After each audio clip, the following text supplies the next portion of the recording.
வணக்கம் குருஜி. வணக்கம் சார். வைகாசி மாத ராசி பலன், அதாவது சூரியனோட பயிற்சியும் சுக்கிரனோட பயிற்சியும் ஒன்றா வருது. ஆமாம். அந்த கிரக சஞ்சாரங்களை பற்றி கொஞ்சம் சொல்லிடுங்க. முதல்ல நம்மளோட ஆன்மீகம் ப்ளஸ் நேயர்கள் அனைவருக்கும் இனிய வணக்கங்கள், வாழ்த்துக்கள், ஆசீர்வாதங்கள். சப்ஸ்கிரைப் பண்ண அனைத்து இணைய நெஞ்சங்களுக்கும் நன்றிகள். சப்ஸ்கிரைப் பண்ணாதவங்க பண்ணிக்கோங்க, லைக் பண்ணுங்கள், கமெண்ட் பண்ணுங்கள், ஷேர் பண்ணுங்கள். நிறைய பேருக்கு நீங்கள் ஃபார்வர்ட் பண்ணணும். அப்போ தான் இது கொஞ்சம் பெரிய அளவில் பேசப்படும். அடுத்தபடியாக ஜாதகம் பார்க்கணுன்னு வர்றவங்க என்னோடய நம்பர் கொடுத்துருக்காங்க, அதில் வாங்க, வாட்ஸ்அப்பில் வாங்க. இப்போ இந்த அருமையான பதிவில் நம்ம என்ன பார்க்க போகிறோம் அப்படின்னா, சூரிய பகவானோட சுக்கிர பகவானும் ரெண்டு பேரும் ஒரே நாளில் சஞ்சாரம், அதாவது பெயர்ச்சிகள் நடக்கிறது. இந்த சூரிய பகவான் ரிஷபராசிக்கு வரார், சுக்கிர பகவான் மிதுன ராசிக்கு போகிறார். இந்த காலகட்டம் அப்படிங்கும்போது முதல்ல உச்சமடைந்த சூரிய பகவான் கொஞ்சம் உச்சத்தை குறைச்சிக்கிட்டு அப்படியே ரிஷபத்துக்கு வரார். இந்த ரிஷபத்தில் இருக்கிற நட்சத்திரம்னு பார்த்திங்கன்னா கிருத்திகை, ரோகிணி, மிருகசீரிஷம். அதில் பார்த்திங்கன்னா மூணுமே நட்பு கிரகங்கள் தான். ஏன்னா கிருத்திகை அவரோட சொந்த நட்சத்திரம், ஆமாம். ரோகிணி சந்திர பகவானோட நட்சத்திரம், மிருகசீரிஷம் இதுதான் செவ்வாயோட நட்சத்திரம். அந்த வகையில் ஒரு மாத காலம் அவர் அங்கே பயணிக்க போகிறார். அந்த வகையில் ரிஷபராசிலேருந்து அவர் 7ஆம் பறவை விருச்சிக ராசியை பார்க்க போகிறார். விருச்சிக ராசியும் ஆல்மோஸ்ட் செவ்வாயோட வீடு தான், அதுவும் நட்பு கிரகம் தான். அதனால் இந்த மாதம் எல்லாருக்குமே கொஞ்சம் ஒரு நல்ல மாதமாக இருக்கும் ரிஷபத்தில் இருக்கிறதுனால. நான் 7ஆம் பார்வையா விருச்சிகத்தை பார்க்குறேன். என்னதான் சுக்கிர பகவானோட வீடுங்கும்போது அது ஒன்றும் பெரிய பகை கிடையாது. ஆமாம், அந்த அளவுக்கு ஒரு இதுதாங்கிறதுனால நல்ல மாதமாக இந்த மாதம் எல்லாருக்குமே இருக்கும். கடகராசி ராசிக்கு 2ஆம் அதிபதினு சொல்லக்கூடியவர் சூரிய பகவான். சூரியனோட பயிற்சி, அதாவது வைகாசி மாத ராசி பலன், அதாவது தமிழ் மாத ராசி பலன். சுக்கிரன் இந்த ராசிக்கு 4ஆம் அதிபதினு சொல்லக்கூடியவர், 11ஆம் அதிபதினு சொல்லக்கூடியவர். இந்த சுக்கிரனும் விரயத்துக்கு வரார். இது என்ன மாதிரியான பலன்களை கொடுக்கும்? ஏன்னா கடகராசிக்கு எதிர்பார்ப்பு நிறைய இருக்கும். ரொம்ப நாளாக கஷ்டப்பட்டு வந்தாங்க. இப்போ ஒரே அவங்களுக்கு சந்தோஷம் என்னென்னா, கடகராசியில் இருந்தவர் ஜெயிச்சிட்டார். அதுவே பெரிய சந்தோஷம் அவங்களுக்கு. ஏன்னா ஒட்டுமொத்த கடகராசிக்காரங்களும் ஜெயிச்ச மாதிரி ஒரு ஃபீல். ஆமாம். எதிர்பார்க்காத ஒன்று நடந்திருக்கு. கரெக்ட். யாருமே எதிர்பார்க்காத ஒன்று நடந்திருக்கு. அதாவது திடீர் அதிர்ஷ்டம். இதுமாரி நிறைய ஜோதிடர்கள் சொல்கிறாங்க. திடீர் அதிர்ஷ்டம், நீசபங்க ராஜயோகம் அப்படின்ட்டு நிறைய சொல்கிறாங்க. இந்த வெற்றிங்கிறது அவங்க கடகராசிக்காரங்களே ஜெயிச்ச மாதிரி இருக்கு. ஆமாம். ஆனால் யாருமே எதிர்பார்க்காத ஒன்று இல்லையா? ஆனால் எதிர்பார்த்தது தலைவர் எதிர்பார்த்தார். அந்த தலைவர் எதிர்பார்த்தாரு, அந்த டீம் எதிர்பார்த்தது. அதை ஒரு சில பேர் சொல்லியிருக்காங்க. ஆனால் இங்கே இருக்கக்கூடிய பொதுமக்கள் எல்லாருமே இப்போ ஓட்டு போட்டிருக்காங்க. ஆனால் எதிர்பார்க்காம திடீர்னு இப்படி வருமா அப்படின்னு ஒன்று இருக்குல்ல, இது மாதிரியான வெற்றி கிடச்சிருக்கு. அப்போது கடகராசிக்கு நல்லா இருக்குது டைம், என்னை பொறுத்த வரைக்கும். நான் ரொம்ப நாளாக சொல்லுவேன், கடகராசிக்கு எல்லாமே கிளியர் ஆக போகுது. ஆனால் அவங்களுக்கே நம்பிக்கை இல்லை. அதான் இப்போ நம்ப ஆரம்பிச்சிட்டாங்க. இதுக்கப்புறம் லைஃப்பில் ஒரு வெளிச்சம் கடகராசிக்காரர்களுக்கு உண்டு அப்படின்ட்டு. ஒரு சிலருக்கு மட்டும் தசா புத்தி பாதிப்புகளால் கொஞ்சம் பிரச்சனைகள் இருக்கலாம், இல்லைன்னு சொல்ல, அதுவும் கொஞ்சம் கொஞ்சமாக கிளியர் ஆகிடும். இந்த கடகராசிக்கு இந்த வைகாசி மாதத்தை பொறுத்த வரைக்கும் இந்த 2 கிரகத்தோட பயிற்சிகள் எப்படி இருக்கும்?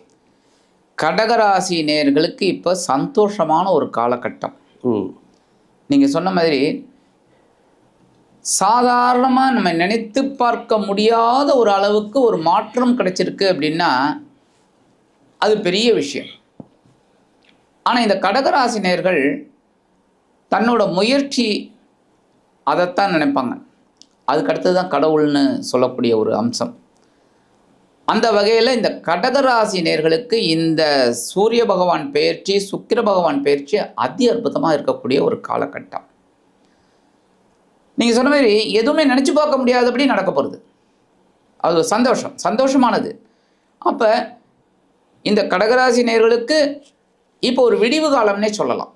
இவ்வளோ நாளாக பட்ட கஷ்டம், ஏன்னா கண்டக சனியாக இருந்தது, அஷ்டமத்த சனியாக இருந்தது, ஏன் பாக்கிய சனிக்கு கூட அவங்களுக்கு ஒன்றும் பெரிய மாற்றங்கள் வரலை. இப்போ பார்த்தீங்கன்னா இந்த சூரிய பகவான் இவங்களுக்கு 2ஆம் இடத்து அதிபதி, 11ஆம் இடத்துக்கு வரப்போகிறார். லாபஸ்தானம், அவங்களோட நட்சத்திர சஞ்சாரமே சூப்பரானது. ஸோ சூரியனோட ஃபுல் சப்போர்ட் இவங்களுக்கு இப்போ கிடைக்க போகிறது. அடுத்தது விரயராசிக்கு வரப்போகிறார் சுக்கிர பகவான். விரயராசிக்கு சுக்கிர பகவான் வர்றது ஒன்றும் பெரிய தப்பு கிடையாது. ஏன்னா 4, 11 கூட அதிபதிங்கும்போது ஒன்றும் பெரிய இது கிடையாது, சொத்து வாங்குவாங்க. வீடு மனை வாகனம் இதெல்லாம் வாங்கக்கூடிய ஒரு இதெல்லாம் கிடச்சிடும். அந்த மாதிரி ஒரு பெரிய முன்னேற்றம். அடுத்தபடியாக 1ஆம் தேதியிலேருந்து குரு வரார். ஸோ ஜென்மராசிக்கு வந்தால் கூட பார்வை பலம் இருக்குது. ஸோ இவங்களுக்கு வெற்றி மேல் வெற்றி அப்படின்னா இனிமே தான் சூப்பரான வெற்றியோடு துவங்க போகிறாங்க. இப்போ வாழ்க்கை புதுசாக துவங்குற மாதிரி. ஓகே. திருமணத்துக்கு உண்டான காலமாக நிறைய பேருக்கு வந்து திருமண வாழ்க்கை ரீதியான எல்லாருக்குமே திருமணம் நடந்து போச்சு, நல்லா இருக்காங்க. ஒரு சில பேர் திருமணத்துக்காக முயற்சி பண்ணி பண்ணி பண்ணி இது வரைக்கும் நிறைய கஷ்டத்தை கொடுத்துருக்கு. திருமணத்துக்கு உண்டான காலமாக திருமணம் அப்படிங்கிறது கைக்கூடி வருமா? இந்த புனர்பூசம் பூசம் ஆயில்யம் கண்டிப்பாக கடகராசி கல்யாணம் ஆகிடும். ஏன் அப்படின்னா இவங்களுக்கு இந்த லாபாதிபதி சுகாதிபதி அப்படின்னு சொல்லக்கூடிய சுக்கிரவான் 12ஆம் இடத்துக்கு வர்றார். 12ஆம் இடம் மறைவு ஸ்தானம். எப்போவுமே திருமணம் அப்படிங்கிறதெல்லாம் மறைவு தான். ஏன்னா திடீர்னு தான் நடக்கும். நம்ம தேடிக்கிட்டே இருப்போம் பொண்ணு. என்ன ஒரு பையனுக்கு ஒரு பொண்ணை தேடிக்கிட்டே இருப்போம். கிட்டத்தட்ட 7 வருஷம் 8 வருஷமாக தேடிட்டு இருப்போம். கடைசியில் பார்த்தா பக்கத்து சந்திலேயே ஒரு பொண்ணு வரும், அமையும், டக்குன்னு கல்யாணம் ஆகும். அப்போ இந்த எதிர்பாராமல் தானே நடக்கிறது. அப்போ எதிர்பார்த்தா நடந்திருக்கணும்ல, நடக்கலை. அப்போ இந்த தசாபுக்தி எல்லாம் ஒர்க் அவுட் ஆகும்போது பக்கத்துலேயே வருவாங்க, ஜாதகம் பார்ப்பாங்க, பொருந்தி இருக்கும், டக்குன்னு கல்யாணத்தை பண்ணிடுவாங்க. அப்போ இந்த மாதிரி எதிர்பாராத ஒரு சுப விரயம் நடக்கிறதுக்கு வாய்ப்பு இருக்குது. ஏன்னா சுகாதிபதி விரயஸ்தானத்துக்கு வர்றார். அதே சமயம் அதுக்கு ஃபுல் சப்போர்ட் யார் கொடுக்க போகிறார்? தந்தை ஸ்தானத்தில் இருக்கிற சூரிய பகவான்.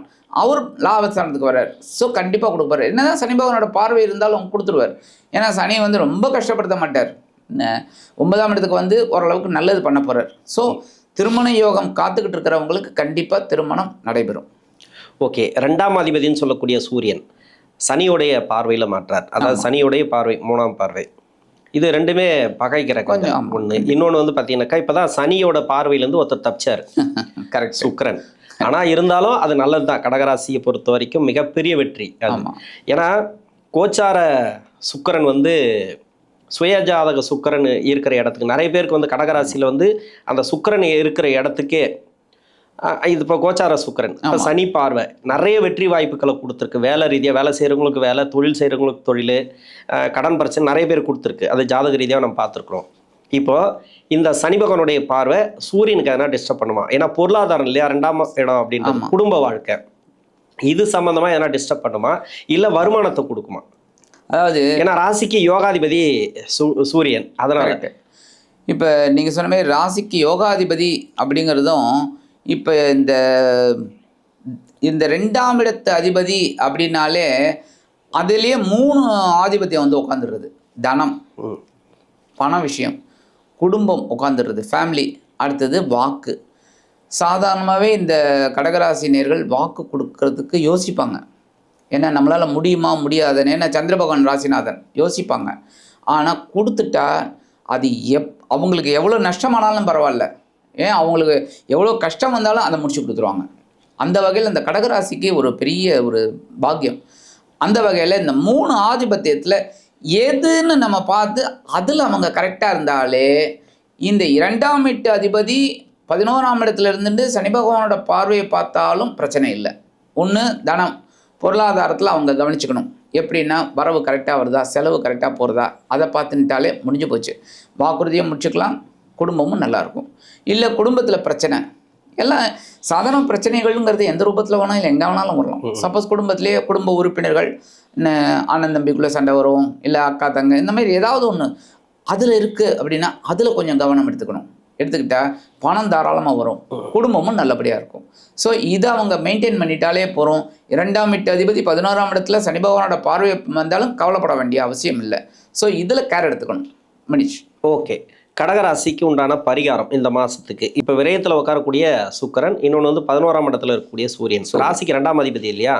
இந்த 2 கிரகமும் ஒரு நல்ல ஒரு பலன்களை கொடுக்கணும் அப்படின்னாக்கா என்ன மாதிரியான பரிகாரம்? இவங்களுக்கும் நான் தான் சொல்லுவேன், சூரிய வழிபாடு கண்டிப்பாக பண்ணணும். ஏன் அப்படின்னா எப்போவுமே நமக்கு தேவை பணம். பணம் வந்தால் தான் ஃபேமிலி நல்லாயிருக்கும். ஃபேமிலி வந்தால் தான் பணம் 2 இருந்தால் தான் வாக்குறுதிகள் கொடுக்கலாம். இப்போ எவனுமே இல்லை, அவங்ககிட்ட போய் வாக்குறுதி யாராவது கேட்பாங்களா? எனக்கு இந்த செஞ்சு ஆச்ச மாட்டாங்க. ஸோ பணம் எல்லாமே நல்லபடியாக இருக்கணும் அப்படின்னா சூரிய வழிபாடு கண்டிப்பாக இவங்க பண்ணணும். பண்ணினாலே பண வரவு தாராளமாக இருக்கும். மற்றபடி இந்த சூரிய வழிபாடு பண்ணுறதுனாலே அவர் எந்த இடத்துல இருந்தாலும் ஓரளவுக்கு இவருக்கு நன்மை பண்ணுறதுக்கூடிய ஒரு பாக்கியத்தை கண்டிப்பாக கொடுத்துருவார். ஸோ சூரிய வழிபாடு அவங்க பண்ணுறது தினம்தோறும் பண்ணுறது ரொம்ப விசேஷம். அது ஒன்றுமே செலவு கிடையாது சார். குளிச்சுட்டு வந்து நம்ம சூரிய பகவானை பார்க்க போகிறோம், கண்ணுக்கு நேராக இருக்கார், முடிஞ்சு போச்சு. ஸோ அவங்களுக்கு அது பெரிய இது. அதே மாதிரி அம்பாள் வழிபாடு பண்ணணும் இவங்க. ஏன்னா சந்திரன்னாலே அம்பாள் வழிபாடு, அது எந்த மாதிரி அம்பாளாக இருந்தாலும் சரி. ஏன்னா வைஷ்ணவ சம்பிரதாயத்தில் இருக்கிறவங்க தாயாரை தான் வழிபாடு பண்ணுவாங்க, மகாலட்சுமி. அது இந்த நம்ம சைவர்கள் வந்து பார்த்திங்கன்னா எல்லாருமே இது பண்ணுவாங்க. ஸோ அம்பாள் வழிபாடு பண்ணுறது ரொம்ப விசேஷம். அம்பாள் வழிபாடு அது வெள்ளிக்கிழமை அம்பாள் வழிபாடு. அதேமாதிரி பௌர்ணமி வந்ததுன்னா பௌர்ணமியில் அம்பாள் வழிபாடு இது பண்ணினாலே இவங்களுக்கு ரொம்ப விசேஷம். ஸோ இந்த பௌர்ணமி அன்னைக்கு அம்பாள் வழிபாடு, வெள்ளிக்கிழமை அம்பாள் வழிபாடு, தினம்தோறும் சூரிய வழிபாடு இது பண்ணினாலே இவங்களுக்கு அதி அற்புதமான ஒரு முன்னேற்றம். இந்த லாபஸ்தானத்துக்கு வரக்கூடிய சூரிய பகவான், விரயஸ்தானத்துக்கு வரக்கூடிய சுக்கிர பகவான் அற்புதமான விரயத்தை ஏற்படுத்தி கொடுத்து, சுபம் விரயத்தை ஏற்படுத்தி கொடுத்து மன மகிழ்ச்சியை கொடுப்பார் என்று கூறி விடைபெறுகிறேன். நன்றி, வணக்கம். நன்றி.